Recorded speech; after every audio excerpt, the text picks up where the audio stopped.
Hello all, welcome to Tamils vlog. இப்போ நம்ம மாதேஸ்வரன் மலைக்கு தாங்க வந்திருக்கோம். இந்த இடத்துக்கு பேர் வந்து மலை மாதேஸ்வராங்கிற பேருங்க. இது கர்நாடகாவில் சாம்ராஜ் நகர் டிஸ்ட்ரிக்டில் இருக்குங்க இந்த டெம்பிள். இந்த மலை மைசூர்லேருந்து 150 கிலோமீட்டர் தூரத்துலையும் பெங்களூர்லேருந்து 210 கிலோமீட்டர் தூரத்துலையும் அமைந்துள்ளதுங்க. இப்போ நம்ம அந்த கோவில் நுழைவாயிலேருந்து கீழே தாங்க இறங்கி போயிட்டுருக்கோம். இங்கே பாருங்கள், நிறைய கடைகள் வந்து அந்த வழி நெடுக வந்து ஆக்கிரமிச்சிருக்குங்க. இதில் வந்து எல்லாம் சிறு சிறு வியாபாரிங்க அவங்களோட அன்றாட வாழ்வாதாரத்துக்காக இப்படி கடைகள் வச்சுருக்காங்க. அதையும் வந்து டிஸ்ட்ரிக்ட் நிர்வாகம் வந்து சப்போர்ட் பண்ணிவிட்டு அவங்களுக்கும் வந்து ஹெல்ப்ஃபுல்லாக இருக்காங்க. மெயினாக இருக்கிற பொருட்கள் வந்து பூ, வாழைப்பழம், தேங்காய், அப்புறம் சாமிக்கு படைக்கக்கூடிய பொருட்கள் எல்லாம் இங்கே வித்துட்ருக்காங்க. இந்த கோயிலோட பழைய ஹிஸ்ட்ரி பார்க்கணுன்னா, ஒரு 600 வருஷத்துக்கு முன்னாடி மகாதேஸ்வராங்க ஒரு துறவி வந்து இந்த இடத்துக்கு வந்து அவர் வந்து தியானம் பண்ணாருங்க. அதன் பிறகு தான் இந்த மலைக்கு பேர் மலை மகாதேஸ்வரான்னு பேர் வந்துச்சு. இப்போ இங்கே சைடில் இருக்கிற கடைகள்லாம் பார்த்துட்டு அப்படியே கீழே இறங்கி வந்துட்டுருக்காங்க. இந்த மாதிரி ஃபேமிலியோட ரிலீஜியஸ் டெம்பிள்க்கெலாம் போகிறது வந்து கொஞ்சம் வந்து நமக்கு மைண்ட் ரிலாக்ஸேஷனை தருதுங்க. அதே சமயம் வந்து ஃபேமிலியாக குரூப்பாக போகும்போது நம்ம அவங்களோட வந்து ஜாலியாக என்ஜாய் பண்ணிவிட்டு அவங்களோட வந்து குடும்ப விஷயங்களை பேசிகிட்டே போக முடியுங்க. ஸோ இப்போ நம்ம கோவில் நுழைவாயிலிருந்து கீழே வந்து படிக்கட்டு வழியாக கீழே இறங்கிட்டுருக்காங்க. அழகாக ஸ்லைடர் விண்டோ கொடுத்துருக்காங்க. அதை பார்த்தோன்னே குழந்தைங்க அதில் இறங்கி அழகாக ஸ்லைடிங் விட்டுட்ருக்காங்க. இங்கே பார்த்தீங்கன்னா தெரியும். ஸோ அவங்க இங்கேயே பார்க் மாதிரி விளையாட ஆரம்பிச்சிட்டாங்க கொஞ்சம் நேரத்துக்கு. நாங்களும் அவங்களுக்கு கொஞ்சம் நேரம் விளையாட விட்டுட்டு அதை வேடிக்கை பார்த்துட்டு இருந்தோம். அதில் வெயில் வந்து மண்டையை பழக்குதுங்க. அந்த ஹீட்லேயே வந்து அவங்க அழகாக வந்து ரசித்து சர்க்கிள் விட்டுட்டு இருக்காங்க.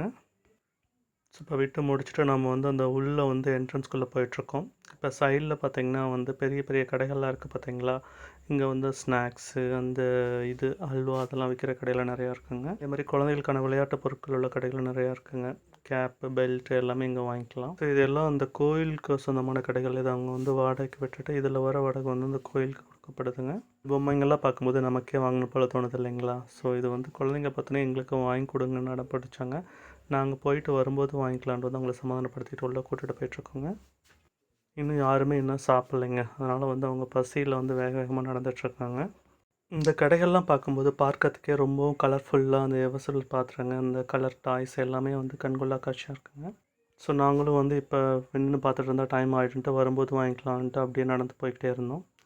இப்போ இந்த கோயிலை ஒட்டி இருக்க ஒரு நிழற்கூடத்துக்குள்ளே தாங்க நாங்கள் போயிட்டுருக்கோம். இங்கே பார்த்தீங்களா எவ்வளோ பேர் ரெஸ்ட் எடுத்துகிட்டு இருக்காங்க.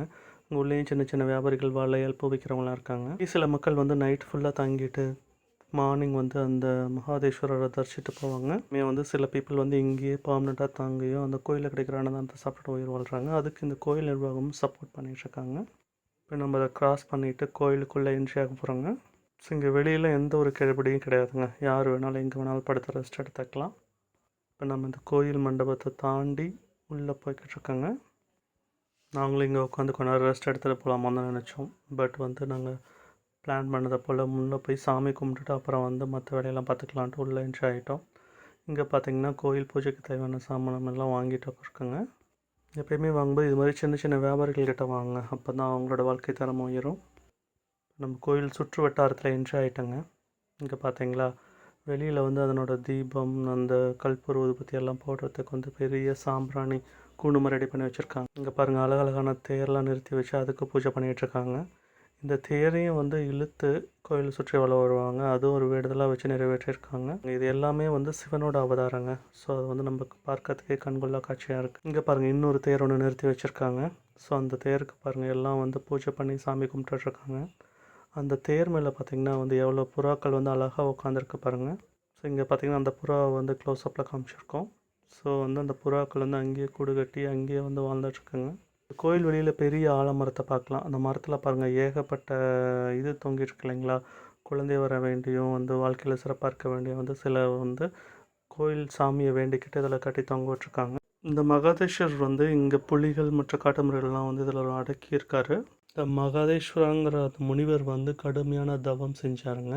இது வந்து 77 சிகரங்களால் சொல்லப்பட்ட ஒரு மலையாக இருந்துச்சு. அப்போ சொல்கிற இந்த முனிவரோட வரலாறு 600 ஆண்டுகளுக்கு முன்னாடி உள்ளதுங்க. இப்போ பயங்கர காட்டு மிருகங்கள் எல்லாம் வந்து இங்கே வச்சு வந்ததுங்க. அப்பயும் அவர் வந்து பயப்படாமல் அந்த கடவுளை நோக்கி தவம் செஞ்சுட்டு இருந்தாருங்க. அவர் வந்து புலி மலையெல்லாம் ஏறி சவாரி செஞ்சுருக்கான்னு வரலாறுலாம் இருக்குங்க. அதை குறிக்கும் விதமாக இங்கே வந்து அந்த புலி மேலே அவர் அமர்ந்திருக்க மாதிரி ஒரு சிலை கூட வச்சுருக்காங்க. ஸோ இங்கே பார்த்திங்கன்னா அந்த கற்பூர ஊதுபத்தியெல்லாம் இதில் வந்து போட்டு அவங்க வேண்டுதல் நிறைவேற்றியிருக்காங்க.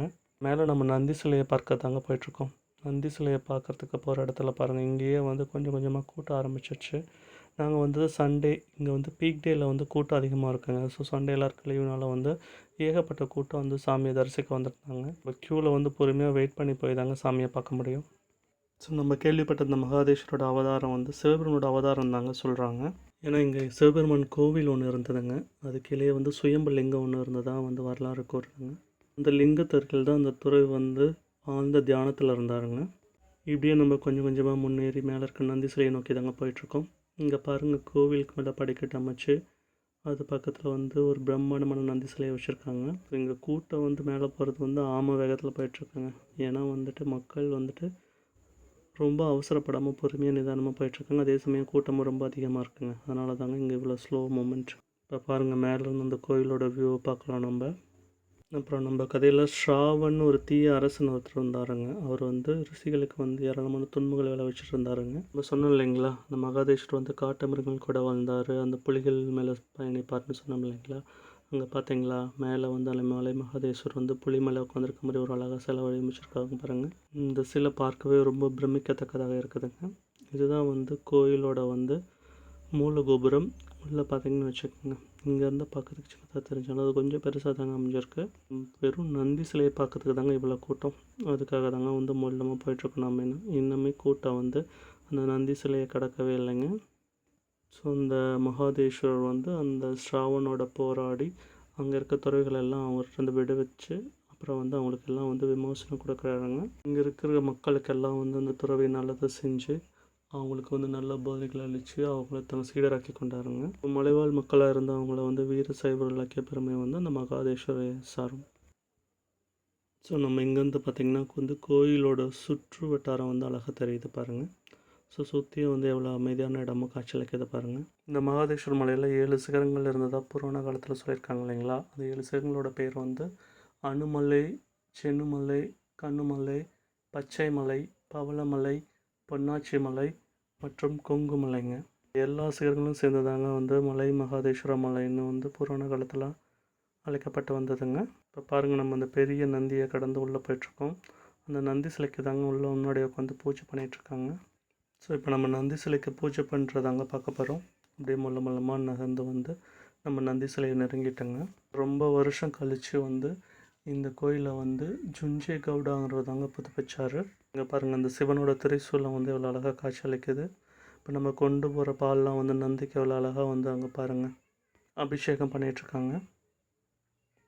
ஸோ இங்கே பாருங்கள், நந்தி சிலைக்கு வந்து எல்லாமே வந்து பூஜை பண்ணிகிட்ருக்காங்க. இந்த கோயிலோட முக்கிய தெய்வமே லிங்க வடிவில் இருக்க சிவபெருமான் தாங்க. இங்கே பாருங்கள், அந்த நந்தி சிலையை தாண்டி தான் போயிட்டுருக்கோம். அங்கே பாருங்கள், சிவனோட சூலாயத்தை நீங்கள் பார்க்கலாம், அந்த நந்தி சிலையை நீங்கள் பார்க்கலாம். இப்போ நம்ம வந்து நந்தி சிலையெல்லாம் பார்த்து கீழே இறங்கி வந்தாச்சுங்க. அங்கே வந்துட்டு மறுபடியும் வந்து மெயின் கடவுளை தரிசிக்கத்தான் போயிட்டுருக்கோம். முன்னும் சொன்ன பார்த்தீங்களா, இப்போ வேண்டுதல் நிறைவேற்றிருக்காங்க. அந்த தேரை வந்து கோயிலை சுற்றி எடுத்துகிட்ருக்காங்க பார்த்தீங்களா. அங்கே பாருங்கள், ஒரு ஃபேமிலி வந்து அந்த தேரை தள்ளிட்டு போயிட்டுருக்காங்க. ஸோ இது வந்து ஒரு கோயிலுக்கான வேண்டுதல் தாங்க. ஸோ இப்போ நம்ம நந்தியை தரிசிச்சுட்டு கீழே வந்துட்டோங்க. அந்த கோயிலை வந்து சாமியை போய் பார்க்குறதுக்குள்ளே சுற்றி ஏகப்பட்ட பாதைகள் வந்து அவங்க கட்டி வச்சுருக்காங்க. ஸோ இது வந்து ஓவர் க்ரௌடை தடுக்கிறதுக்காக அமைச்சப்பட்டதாலும், பட் வந்து இதில் வந்து மக்களோட நேரம் வந்து கொஞ்சம் அதிகமாக வந்து யூஸ் பண்ணப்படுதாங்க. பட் காலங்காலமாக இருக்கிற வழக்கத்தை நம்ம வந்து பார்க்க முடியாது இல்லைங்களா. ஸோ இப்போ நம்ம சுற்றி மறுபடியும் வந்து அந்த கோயிலுக்குள்ளே போயிருந்தாச்சுங்க. இங்கே பாருங்கள், அந்த மூல கோபுரம் வந்து எவ்வளோ அழகாக காட்சியளிக்குது பாருங்கள். அதுக்கு சிலைகள் எல்லாம் எவ்வளோ அழகாக பெயிண்ட் பண்ணி வச்சுருக்காங்க. இந்த கோயிலுக்கு மேலே பார்த்திங்கன்னா ஒரு நந்தி சிலை தெரியுது இல்லைங்களா. அது பக்கத்துலேயே பாருங்கள், முனிவர் வந்து தவம் இருக்க மாதிரி காமிச்சிருக்காங்க. ஸோ இந்த முனிவர் சிவபெருமானோட அவதாரமாக தாங்க காட்சியளிக்கிறாருங்க. இப்போ நம்ம மெயின் வந்து சிவபெருமானை வந்து தரிசிக்க உள்ளே போயிட்டுருக்கோம். இங்கே பார்த்திங்கன்னா பெரிய உண்டியல் வச்சுருக்காங்க. இப்போ நம்ம சாமிக்கு கொடுக்க வேண்டிய காணிக்கையெல்லாம் இங்கே செலுத்திக்கலாம். இங்கே சைடில் இருக்க வந்து அந்த கிரில்லில் எங்கள் பையன் ஏறிட்டு விளையாடிட்டுருக்கான். பட் வந்து இந்த கூட்டத்தினால வந்து ரொம்பவுமே களைச்சி போயாச்சுங்க. இப்போ நம்ம சாமியை தரிசிட்டு வெளியில் வந்தாச்சு. இது கோயிலுக்கு பக்கத்தில் இருக்க ஒரு அழகான நந்தவனங்க. இங்கே பாருங்கள், இவ்வளோ அழகாக அதை மெயின்டைன் பண்ணி வச்சுருக்காங்க. இது வந்து ரோஸ் கலரில் அரளிப்பூங்க. அது வந்து பார்க்க எவ்வளோ அழகாக காட்சியளிக்குது. அதுக்குள்ளேயே வந்து கோயில் மாடுகள்லாம் விட்டு வச்சுருக்காங்க. இந்த மக்கள் வந்து துயரங்கள்லேருந்து விடுபடும் அவங்க கடந்த கால பாவங்களில் பார்க்கவும் இந்த கோயிலுக்கு அதிகமாக விசிட் பண்ணுறாங்க.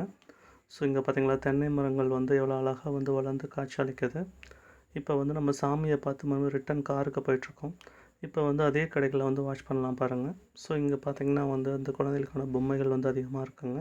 ஸோ நாங்களும் உள்ளே போயிட்டு வந்து எங்கள் பசங்களுக்கெல்லாம் டாய்ஸ் எல்லாம் கொஞ்சம் வாங்கிட்டு வெளியில் வந்துட்டோம். ஸோ இந்த கோயிலில் வந்து அந்த தேங்காய் பர்ஃபி கடல பர்ஃபிலாம் ரொம்பவுமே ஃபேமஸ்ங்க. ஸோ அதுவும் இங்கே வந்தால் வந்து டேஸ்ட்டுக்காக வாங்கிக்கலாம். ஸோ இந்த பால்லாம் பாருங்கள், பார்க்கறதுக்கே ரொம்ப அழகாக காட்சியளிக்குது. அதே சமயம் இங்கே வந்து ஃபேன்சி ஐட்டங்கள்லாம் நிறைய கிடைக்குதுங்க. இந்த புலி மேலே உட்காந்துருக்க மாதிரி ஒரு சிலை இருக்குது பார்த்தீங்களா, அது வந்து 108 அடி சிலைங்க. ஸோ இது வந்து ஒரு 20 crore ஒர்க் ப்ராஜெக்ட் வந்து கர்நாடக அரசால் நிறுவப்பட்டதுங்க. ஸோ சில இடங்களில் கடைகள் இல்லாமல் காலியாக இருக்குது. நம்ம சொன்ன தேங்காய் பருப்பி கடல பருப்பிலாம் எடுத்தாங்க. இதே நம்ம கொஞ்சம் கொஞ்சமாக வந்து உள்ளே என்ட்ரி ஆன இடத்துக்கே திரும்ப வந்துட்டோம். எங்கள் பசங்க மட்டும் ரிட்டர்ன் வரும்போது மேலே ஏறி விளையாடிட்டுருக்காங்க. டைம் ஆச்சு, நம்ம சீக்கிரம் வாங்க போகலான்னு ஸ்டெப்ஸ் ஏறி போயிட்டுருக்கோம்.